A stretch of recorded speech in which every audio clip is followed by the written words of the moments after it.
Some claim that they were drawn to the light at the end of the tunnel, and once they crossed over, the landscape was absolutely breathtaking. Nothing on earth could even come close to matching what they saw. Some even reunited with departed loved ones, whereas others have conversed with angels and were told that it was not yet their time, that they had a second chance at life and they were to come back and make good with themselves. Today's topic on Noon Hour Out of the Box, near-death experience. Coming up.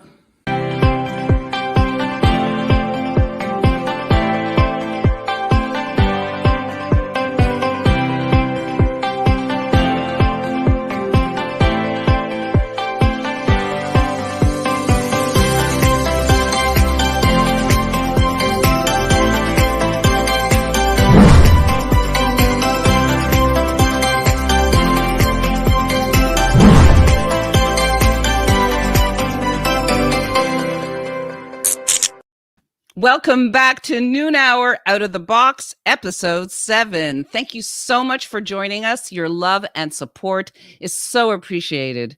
A special thank you to our producer, Jenny DeHame, who makes all this happen. And another special thank you to my mentor, good friend, and co-host, Mr. Robert D'Alessio. Let's bring him on. Hey, how are you? Esther, I am, as usual, totally excited to be here. Why?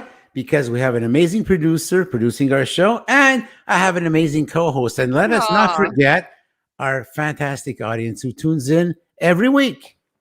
Yes, so appreciated. You know, Robert, I had a few friends who questioned why we would be talking about this particular topic at noon. And you know what I say? I say that it's important to understand and know that, in fact, there's a positive side to all this. And that comes from the similar testimonials of people who have had near-death experiences. For instance, feelings of warmth, detachment, the presence of light, seeing loved ones, seeing religious figures. I mean, there's all a commonality in all that. And in fact, the first person to talk about this, her name was Anita Moorjani. She wrote a book, Dying to Be Me, and she talked about this. And in fact, she felt that she had a choice once she left her body and made that choice and came back cancer-free. Like it's a crazy, crazy story, you know. But you know, with that, you know, we say, is it spiritual? Is there a neuroscience explanation? I mean, it's very difficult to pinpoint. Yes, some say it's a spiritual experience. And, you know, neuroscience says that it's actually a disturbed bodily multisensory integration feeling that's happening when we're feeling a threatening. So, you know, there's two sides to the story. And I know you yourself went through something recently. Do you want to talk about that? Yes, I'll be glad to share with the audience. Like many people in the world right now, you know, I have a CPAP machine, and I'm not embarrassed to talk about it. You know, when you stop breathing, you need to have that air pumped into your throat so you can breathe easily. So what happened is that I had during my COVID experience, I got up at 5 o'clock in the morning. I got up gasping for air. I just totally stopped breathing. And it's like, I'm trying to breathe. And it's like, I realize I got my mask on. I'm trying to breathe and it's not happening. So I pull it right out and I get up and I'm like throwing myself onto the wall. I'm trying to breathe, but it's not happening. And I'm in a total panic and my lungs are on fire. Wow. And I'm trying to breathe and trying to, you know, and it's not happening. And what's happening is as the time goes by, the seconds go by, I start becoming lightheaded and I start like almost like transitioning into the other world. And I'm telling myself, I'm going to die over here. And this is like within the span of 25 seconds, all of this is happening. I know some people, you know, they can recount stories of, you know, them seeing their life flashing by. I didn't have time for that. I was just gasping for air, just trying, you know, to get my senses. And then all of a sudden, out of nowhere, I just like, the air just came back in and my lungs were in so much pain. And I started coughing and I was holding like this. And it took maybe two hours to recover from that. It was the most scary experience I've ever experienced in my life. And I hope that no one has to go through that. But what I learned from that is that when a person is dying, is going from his or her physical state, transitioning into the spiritual state, the dying is like only a few seconds. And what I experience is it's as if I was drowning. And Yeah. I've heard a lot of stories of people drowning. So those moments that I was like desperate to get my air and all that, it just was momentary. I was like actually going into that slowly into the spiritual transition. And I can imagine, what people are going through who go further into this, because it may only lasted a few seconds, is that when you start going into the spiritual transition, you get a feeling of warmth, a feeling of peace. Yeah, So, that's what a lot of people say who have experienced that. In addition, they talk about sort of this panoramic view of their life, so to speak, that expression of seeing your life flash in front of you. exactly. And I have a little story in reference to that. Sure, go ahead. I must have been under the age of 5, maybe 3, 4 years old. I was swimming in the country in a pool, and I recall gasping for air. I don't think I really knew how to swim. I was in the deep end. I panicked. I was gasping, and I was trying to get to the top. And as that was happening, I saw almost like a slideshow of my parents. You have to understand, being so young, my parents were my only like reference point to what I've experienced in my life. And I didn't understand it at the time. I mean, of course, I got out, I cried. I never passed out or lost consciousness. It was just this panic, horrified feeling that I had. And years later, when I heard that expression, having your life flash in front of your eyes, I realized that's in fact what I experienced. Wow, that's so. Yeah, there's something to be said about that.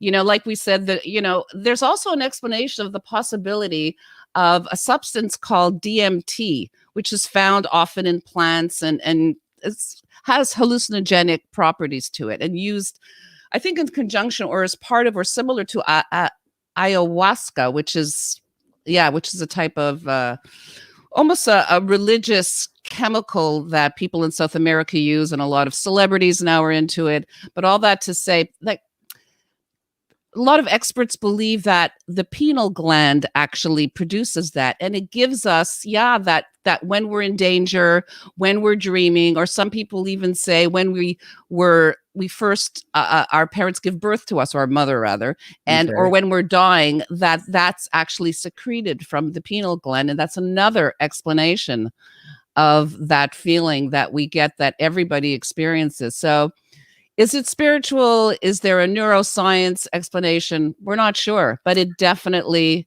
is something that this runs a thread and is so common. Anybody who's interested in going further into the subject, you go into YouTube and there are many videos. Actually, some people, we hear a lot of people going into the light, going through the tunnel, meeting up with loved ones, talking with angels and all that. But there's also people who have gone on the other side, on the dark side. And some of the stories that are recounted are absolutely horrific. But the time that they were there and they were granted the second chance is that when they came back, they totally changed their lives. So you can go onto YouTube and watch all of these amazing videos and learn more about near-death experiences. Just a fact before something's coming in. But just before we go into that. Yes, I hear it as well. Yeah, okay. Esther, just wanted to finish. I'm sorry. Yes. Okay, the soul, your soul actually sleeps above the body. It's proved scientifically. It's about six inches over your body. Your soul never sleeps, your spirit. So your body is actually lying down, and your soul is like above it. This is how people can actually have these astral projection experiences, that they see themselves sleeping. This is another so interesting. It's another story. But you know what? We have something very, very special, Esther. I'll let you announce it, but we're going to be signing off with this amazing testimonial. Yes, it's a personal testimony from our producer, Jenny Duhame, who's also in charge of Jenny's Fun Facts. And it's an amazing story. We're going to play it now. Esther, hang on a Yes, sec. Just before we go into that, I invite personally in 2 weeks, July 5th, to tune into Rob's Inner Circle. That's going to Yes. be Monday night at 8 o'clock, July 5th. We're going to have an amazing guest, Robert Katz, who's going to be recounting his experience, which is absolutely out of this world. So to everybody who has tuned in, thank you so much. We're going to be signing off with this video. We're going to be seeing you next week, same place, same time. This is going to be an amazing testimonial from Jenny Duhame. Stay tuned, folks. Jenny's Fun Facts.